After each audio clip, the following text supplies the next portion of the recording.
तो नमस्कार दोस्तों। तो दोस्तों हमारे पास सामाजिक विज्ञान यानी सोशल साइंस का 9th क्लास का पेपर आ चुका है और आज आपसे पेपर में कौन कौन से आपसे प्रश्न पूछे गए थे, उनका सही उत्तर क्या है, जो ऑप्शन टाइप के हैं या फिर आपके एक एक नंबर के हैं, तो उनके सभी के उत्तर आपके क्या हैं और कौन कौन से क्वेश्चन आपने ठीक किए होंगे, तो सब कुछ आपको इस वीडियो में बताने वाले हैं। सो आप इस वीडियो को लास्ट तक जरूर देखना। ये पेपर 9th की स्टूडेंट के लिए हैं जिनका आज सोशल साइंस यानी सामाजिक विज्ञान का पेपर था। टोटल जो पेपर था वो आपका 80 अंक का था। 2.5 घंटे में आपको पेपर कंप्लीट करना था। इस पेपर में आपसे 52 यानी 52% आपसे पूछे गए थे। सबसे पहला क्वेश्चन क्या था, फ्रांस में आतंक का राज का वर्णन करें, यानी ये आपका हिस्ट्री से लिया गया था। आपका 5 नंबर का ये क्वेश्चन था जो कि पार्ट 1 में से चौथा प्रश्न है। लघु उत्तरार्ध प्रश्न में से एमबीडी गाइड बुक में आप इसे देख सकते हैं, आपने ये किया होगा। उसके बाद दूसरा प्रश्न है आपका 1905 ईस्वी पूर्व रूस की क्रांति के कोई 2 कारण लिखने हैं, यानी आपको कारण लिखने थे। ये आपका 2 नंबर आपको मिल जाएंगे अगर आपने 2 कारण लिखे होंगे।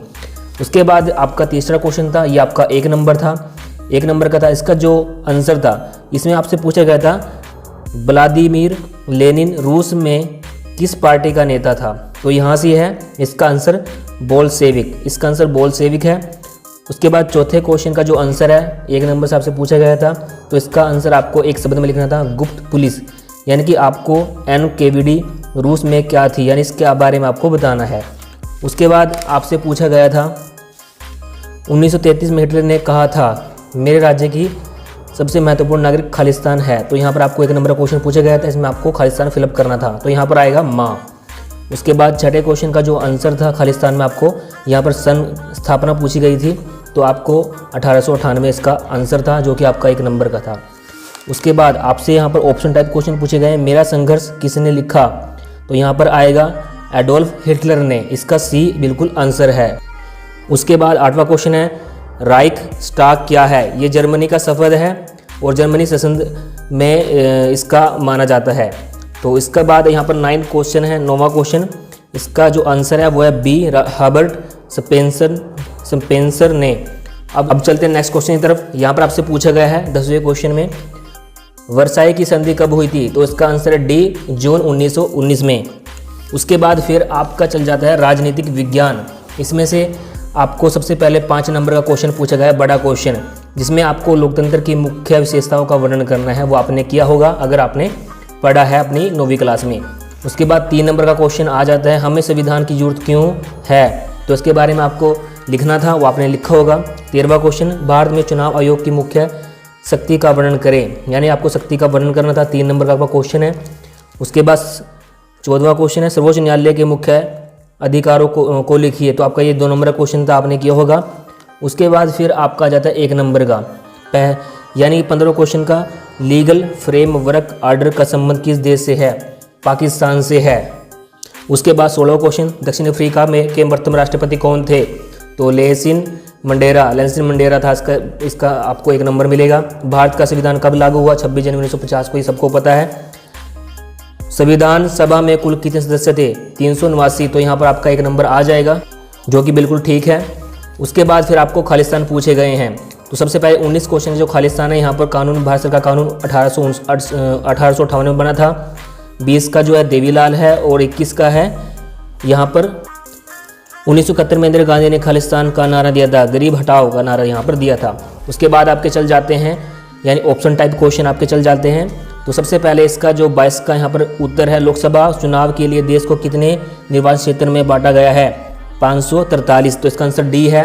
उसके बाद 23वें क्वेश्चन का जो आंसर है वो बी है। 13 अगस्त 1990 को यानी कि कार्यालय ज्ञापन आदेश जारी किया गया, यानी भारत सरकार ने कब कार्यालय ज्ञापन आदेश जारी किया गया। उसके बाद भारत की रक्षा बलों का सुप्रीम कमांडर कौन होता है, तो इसका आंसर है राष्ट्रपति, तो इसका आंसर बिल्कुल ए है। उसके बाद यहाँ पर 25 नंबर क्वेश्चन भारत का सर्वोच्च न्यायालय कहाँ पर है, तो यहाँ पर ये दिल्ली में है, तो इसका आंसर ए है। भारत में संसद कितने सदन हैं, तो यहाँ पर 2 हैं, तो इसका आंसर बी है। क्वेश्चन नंबर 27 क्षेत्रफल की दृष्टि से भारत का विषम स्थान है, यानी कि विषम में क्षेत्रफल यानी सबसे बड़ी, तो यहाँ पर 7वां स्थान है क्षेत्रफल की दृष्टि में, तो इसका आंसर डी है। उसके बाद सवेज नहर खुली थी 1869 में, तो इसका आंसर बिल्कुल सी है। उसके बाद भारत में हिमालय का सबसे ऊंचा शिखर है कंचनजुगा, तो इसका आंसर बिल्कुल सी है। सतलुज तथा काली नदी के बीच हिमालय का भाग जाना जाता है, कुमायूं हिमालय। इसका आंसर बी है। नंदा नदी, नंदा देवी जीवमंडल नीचे कौन से राज्य में स्थित है? इसका आंसर डी, उत्तराखंड में। 32 का आंसर यहाँ पर पश्चिम विक्षोभ है। और यहाँ पर 33 का जो आंसर है वो है यानी 97 डिग्री 25 पूर्व, तो इसका आंसर बिल्कुल डी है। उसके बाद 34 क्वेश्चन, लक्षद्वीप स्थित है अरब सागर में। 35 का क्वेश्चन का आंसर है बी, महेंद्रगिरी में। 36 क्वेश्चन का आंसर जो है, भारत में शीत ऋतु की विशेषता है? ठंड दिन एवं ठंडी रातें। इसका उत्तर सी है। उसके बाद यहाँ पर आपके चल जाते हैं 1 नंबर के क्वेश्चन और, जिसमें आपको एक शब्द में आपको आंसर देना है। भारत के सबसे बड़े नदीय द्वीप का नाम बताएं? मंजूरी द्वीप। उसके भारत के सक्रिय ज्वालामुखी का नाम बताएं? वरेन द्वीप। उसके भारत का कुल भौगोलिक क्षेत्रफल कितना है? 32.8 इसका वर्ग किलोमीटर। इसका यहाँ पर ये आंसर आएगा। 40वें क्वेश्चन का आंसर है, भारत में जीव सुरक्षा अधिनियम कब लागू हुआ था? 1972 में। उसके बाद भारत का अक्षांशीय विस्तार बताइए? तो इसका उत्तर 8 डिग्री 4 उत्तरी अक्षांश से 37 डिग्री 6 उत्तर तक। उसके बाद 42वें से क्वेश्चन आ जाता है, उन देशों के नाम बताइए जो क्षेत्रफल में भारत से बड़े हैं, जैसे कि रूस, संयुक्त राष्ट्र अमेरिका, कनाडा, चीन, ब्राज़ील, ऑस्ट्रेलिया, यानी ये भारत से बड़े हैं। जीव मंडल निश्चय से क्या अभिप्राय है? कोई 2 उदाहरण दीजिए। तो यहाँ पर मैंने जीव मंडल के 2 उदाहरण दिए हुए हैं। जीव मंडल निश्चय से हमारा अभिप्राय ऐसे क्षेत्र से है जिसमें जैव विविधता की सुरक्षा तथा संरक्षण के उपाय किए जाते हैं। भारत में 2 निश्चय हैं, जैसे नीलगिरी जीव आरक्षित क्षेत्र, नंदा देवी जीव आरक्षित क्षेत्र। इसके आपको 3 नंबर मिल जाएंगे। ये आपका 3 नंबर का क्वेश्चन है। उसके बाद यहाँ पर पूछा गया है, भारत के उत्तरी मैदानों का वर्णन कीजिए। तो ये आपका 5 नंबर का क्वेश्चन है। या तो आप ये कीजिए या फिर अथवा वाला यानी और वाला, या आप ये कीजिए मानसून अभिक्रिया का व्याख्या कीजिए। दोनों में से आपको एक करना है। इसके आपको 5 नंबर मिल जाएंगे।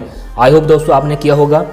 उसके बाद 45वां क्वेश्चन है, पलमपुर गांव के लोग का मुख्य व्यवसाय क्या है? कृषि, यानी वो खेती बाड़ी करते हैं। उसके बाद 40वां क्वेश्चन, इसका ए आंसर है शाहपुर। पालमपुर के निकटतम कस्बे का नाम क्या है? शाहपुर। उसके बाद 47 का जो उत्तर है वो है ए, प्राथमिक। 48 का उत्तर है 65। 2001 में भारत में साक्षरता दर कितने प्रतिशत थी? 65%। उसके बाद आपका यहाँ पर आ जाता है, राष्ट्रीय काम के बदले अनाज कार्यक्रम कब लागू हुआ? 2004 में, यानी बी इसका उत्तर है। अब आपके यहाँ पर 2 नंबर के क्वेश्चन आ चुके हैं। उसके बाद यहाँ पर आपके 50वां नंबर क्वेश्चन, 50वां जो क्वेश्चन वो पूछा गया, पालमपुर गांव में बिजली के प्रसार ने किसानों की किस तरह मदद की? तो उसके बारे में आपको लिखना है, जो कि 2 नंबर का है, यानी थोड़ा बहुत आपको लिखना है। मानव पूंजी निर्माण में शिक्षा की क्या भूमिका है? ये 3 नंबर का है आपका। उसके बाद भारत में निधनता के मुख्य कारणों का वर्णन करें, ये आपका 5 नंबर का है। या तो आप ये कीजिए या फिर आपको अगर ये आता है अथवा वाला ये कीजिए। यानी अगर आपको क्वेश्चन नंबर 52 का आता है अथवा, तो यहाँ पर आप अथवा लिखकर और थोड़ा सा क्वेश्चन लिखकर उसका उत्तर आपको स्टार्ट करना है। तो यहाँ पर अगर आपको ये आता है ये कीजिए या फिर आपको ये आता है ये कीजिए। तो आई होप इन दोनों में से आपको एक करना था, वो आपने किया होगा, तो आपको 5 नंबर बड़े आराम से मिल जाएंगे। तो दोस्तों मैंने आपको इस वीडियो में सोशल साइंस का जो आपका आज का पेपर था 9th क्लास का, उसमें जो भी आपसे क्वेश्चन आपसे पूछे गए थे मैंने सभी का उत्तर आपको बताया है। सारे वो उत्तर ठीक है जो मैंने आपको बताए हैं। तो इससे आप आइडिया लगा सकते हैं कि आपके कौन कौन से 1 नंबर के ठीक होंगे और कौन कौन से आपके ऑप्शन टाइप जो आपको दिए गए थे वो कौन से आपके ठीक होंगे। तो इससे आप आइडिया लगा सकते हैं कि आपके कितने मार्क्स आपके सोशल साइंस में आएंगे। तो फ्रेंड्स, अगर आप इस यूट्यूब चैनल में पहली बार वीडियो देख रहे हैं तो चैनल को सब्सक्राइब कर लेना, साथ में बेल को प्रेस कर लेना, ताकि हम जैसे ही वीडियो अपलोड करें आपको तो नोटिफिकेशन मिल सके। Thanks for watching.